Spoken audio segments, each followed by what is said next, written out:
Scottish barn actor David McCallum was best known for his role as Ilya Kuryakin in 1960s spy drama The Man from U.N.C.L.E., but it was another acting job that made the biggest impact on his life. David, who sadly died of natural causes on Monday at the age of 90, was happily married to fellow star Jill Ireland, who he had 3 children with, when he was cast in the 1963 film The Great Escape. He was acting alongside a lineup of iconic faces, including Steve McQueen, James Garner and Charles Bronson, when he introduced the latter to his wife on set.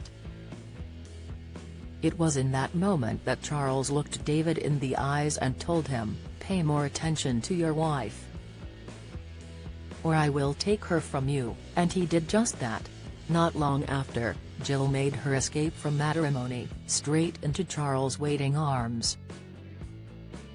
David recalled, "Jill had just had a miscarriage, so I was concerned about leaving her, but Charles Bronson said, 'Don't worry, I'll take care of her.' I didn't realize they had already begun an affair. It was an extremely difficult time, not least because we had 3 children," he said. And even harder days were coming. He and Jill had sons Paul and Valentine naturally, and adopted Jason. In 1989, aged 27 and on the eve of becoming a father himself, Jason died from an accidental overdose. "The worst moment of my life was when I lost my son, Terry's no question of that," David said. "Losing people you love are always the most terrible moments, especially when they're so young. But it's gone, it's done. Has not coming back, so I don't dwell on it. The best moment of my life is right now."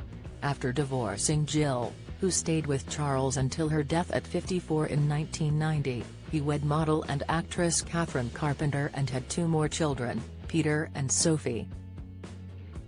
They remained married for 56 years until his death this week, in a career that ranged from Russian agent Ilya Kuryakin in The Man from U.N.C.L.E.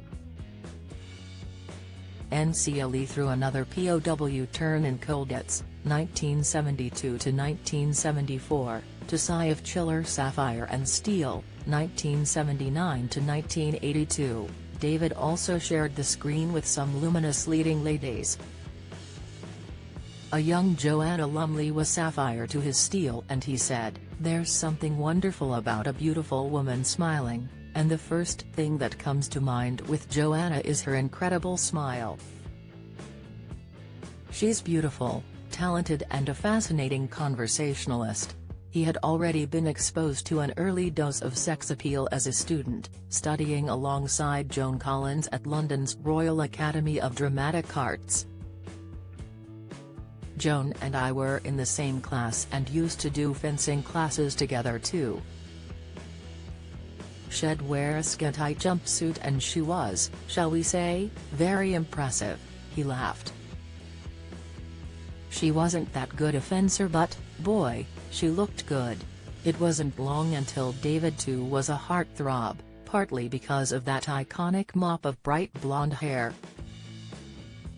He was modest about it, saying of his role as Kuryakin, "When I was filmed with the studio lights, I looked really blonde. The look was part of the whole enigmatic thing they did with my character, Ilya, producing a climate of mystery about him. It had great appeal." MGM Studios claimed his sack of fan mail was bigger than any other stars in their history, more even than Clark Gable's.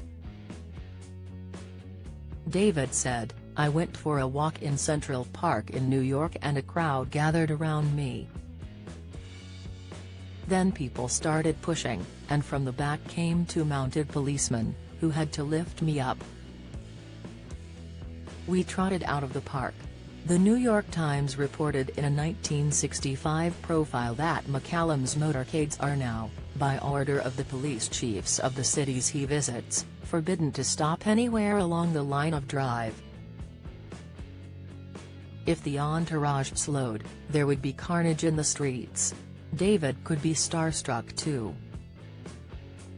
Recalling his time on The Great Escape, he said, "There was this wee kid from Glasgow and I'm working with extraordinary people like Steve McQueen and Charles Bronson." He and his co-stars were living life in the fast lane, sometimes too literally. David said, "I remember how, outside the German studios, the police set up speed traps. The likes of Donald Pleasance and myself always stuck to the speed limit. But one day the policeman stopped Steve and asked him to get out of the car. They told him that they'd stopped many of his comrades but he had won the prize as the fastest. They took poor Steve to the police station and the whole production had to stop for a few hours." Although The Great Escape brought David to a global cinematic audience, his late flowering role as Dr. Donald "Ducky" Mallard in NCIS brought him to a new generation. That, and his instrumental song The Edge being sampled by Dr. Dre for the track The Next Episode featuring Snoop Dogg, Nate Dogg, and Krupp. The son of musicians, David released 4 albums over his career. But to prepare for his role as Ducky, McCallum went above and beyond, studying how to perform autopsies for real and joining medical examiners at conventions. As his son Peter said in tribute to his father this week, he was a true Renaissance man. He was fascinated by science and culture and would turn those passions into knowledge. For example, he was capable of conducting a symphony orchestra. And, if needed, he could actually perform an autopsy, based on his decades-long studies for his role on NCIS. Peter went on to say how he'd checked on his mother after the loss of his father. "After returning from the hospital to their apartment, I asked my mother if she was okay before she went to sleep. Her answer was simply, 'Yes. But I do wish we had had a chance to grow old together.'" She is 79, and Dad just turned 90. The honesty in that emotion shows how vibrant their beautiful relationship and daily lives were, and that somehow, even at 90, Daddy never grew old.